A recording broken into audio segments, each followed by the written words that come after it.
योगेश, ती नाही म्हणाली तर? ती नाही म्हणाली तर मी समजून जाईन की नशिबाने मला परत हुलकावणी दिली म्हणून. आली बघ.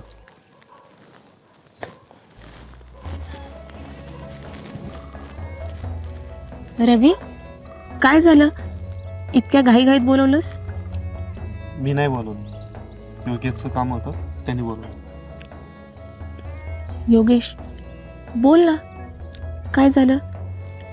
स्नेहा, तुला माहिती आहे तू मला खूप आवडतेस.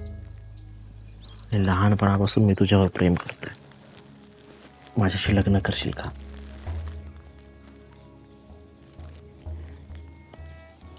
योगेश, हे कसं काय पॉसिबल आहे?